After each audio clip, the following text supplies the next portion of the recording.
What's up, everyone? Welcome to Heaven at Home. It's really hard sometimes when it feels like we always mess up, doesn't it? Times that we feel like we've let God down. Today, I'm going to get raw and real with you guys and share some things about my past, and it's a serious message, but it's something I'm very excited about. So join me as we ask God, why do I always mess up?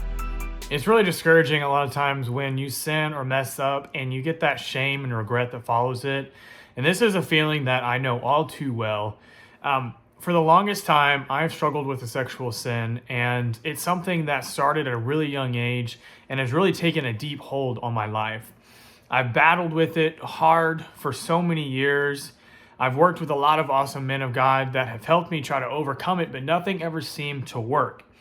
And I won't go into great detail about what it was, but at the end of the day, regardless of what it was a major sin issue. One that I felt held me back from drawing closer to God. Some days were obviously better than others, but no matter how long I went free from this sin, I always ended up messing up in the end. Today, I want to look at a more recent case where God opened my eyes to something very profound. Back in September of 2020, I got married to my beautiful wife, and a few months before we got married, I felt like I needed to fast. I felt like, in this time, I was going to draw closer to God and finally get rid of all these lustful actions that have held on to my life for so long. It was going to be the final straw to essentially clean myself before getting married. But it didn't really end up working the way I wanted. I started off really strong, praying and fasting every day and having some awesome time with God. But, the temptation got stronger and stronger as the days went on. And about a month in, I gave into that temptation and I was absolutely devastated. But honestly, part of me saw that coming from the beginning. In the past, when I tried to do something like this, I'd go strong for a few weeks and then inevitably I would slip up, and then it would take months for me to recover again, to even get back close to where I was before. And this was a constant cycle that I have been in. And I began to cry out to God in this moment, asking him, how could this happen? Why can't I go back to the way things were at the beginning of the fast? And he told me something that really changed my perspective on everything. He said, you stopped believing and you stopped having faith. And that was my answer. That was the thing that I had been getting wrong for so long. I got lazy. I got comfortable in how good things were going. I stopped seeking God the same way that I did at the beginning of the fast. And this is where I went wrong every single time, because I would fail once and then I let that failure define the time that I had with God, made me feel like a failure. And honestly, it felt like that was the only way that it would happen. That at some point, no matter how long I went, I was going to fail. And it all started with getting too comfortable. That failure always started with me getting too comfortable in the fact that things were going good and I could let my guard down. And someone in the Bible actually has a similar story to this in 2 Samuel 11, 1 through 2 and verse 4. In the spring of the year, the time when kings went out to battle, David sent Joab and his servants with him and all of Israel. And they ravaged the Ammonites and besieged Rabbah. But David remained at Jerusalem. It happened late one afternoon when David arose from his couch and was walking on the roof of the king's house, that he saw from the roof a woman bathing, and the woman was very beautiful. So David sent messengers and took her, and she came to him and lay with her. Now she had been purifying herself from her uncleanness, and she returned to her house. Did you catch where David went wrong here? It said that in the spring and the time where kings went to battle, David remained in Jerusalem. And later on, it said that he arose from his couch. So what does this tell us? David was being lazy. And because of his laziness, he set himself up for failure. Had David been in the place that he was supposed to be in this time, none of this would have happened. And the fact that it says that he arose from his couch just shows that he was lounging around. He wasn't doing anything in this time. And from my experience, this is such an easy time for temptation to strike. Why? Because your guard is down. 1 Peter 5:8 says, be sober-minded, be watchful. Your adversary, the devil, prowls around like a roaring lion, seeking someone to devour. And King James Version says to be vigilant.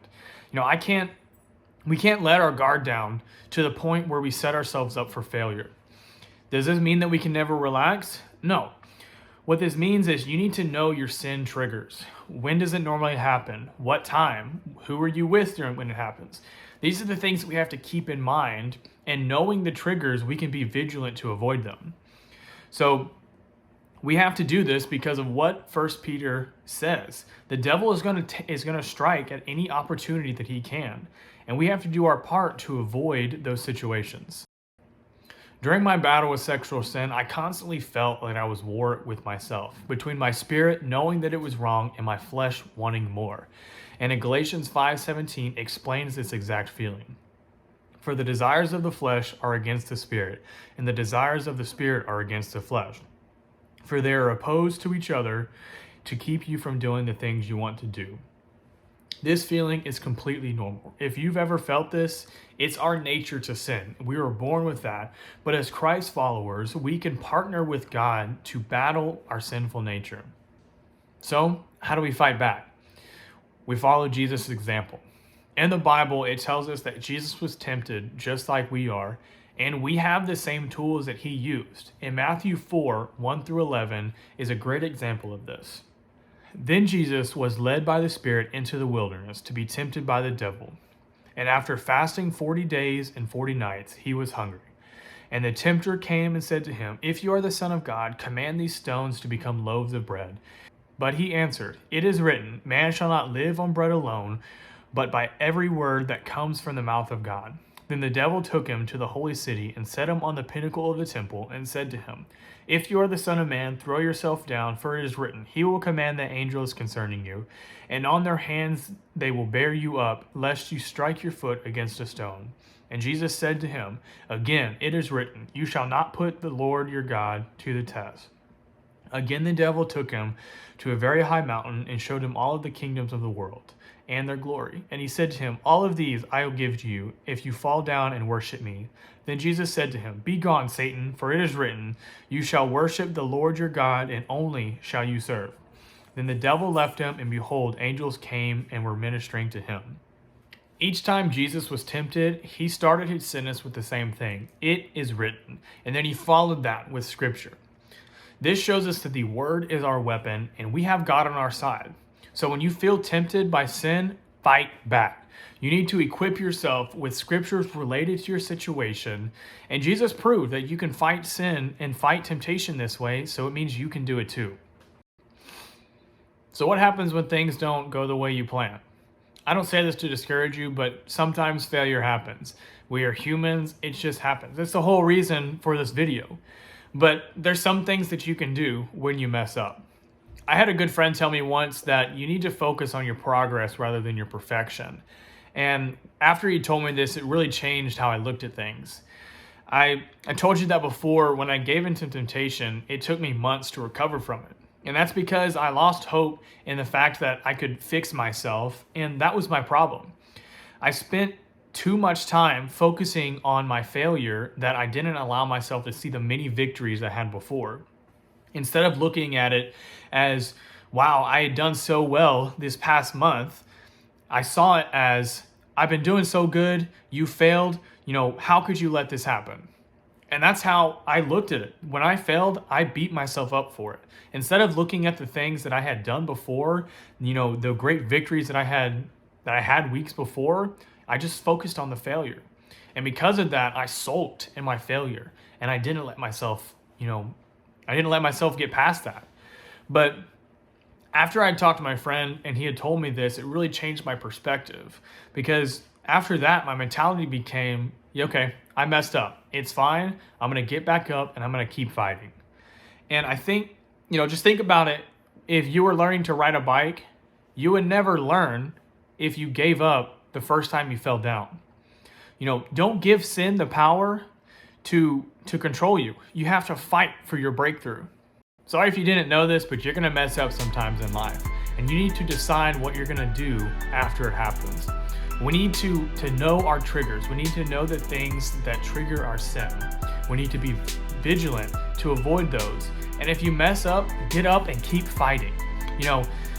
Best of all, we have God on our side. He is fighting alongside us. And if there is a time that you feel too weak, you can lean on his strength. Guys, I really need your help to share this message. Not for the sake of me being heard, but I don't believe that God gave me this message just for me to hear. It's for you, it's for your friends, and it's for your family. I've shared it with you, now go and share it with somebody else, and let's experience victory together.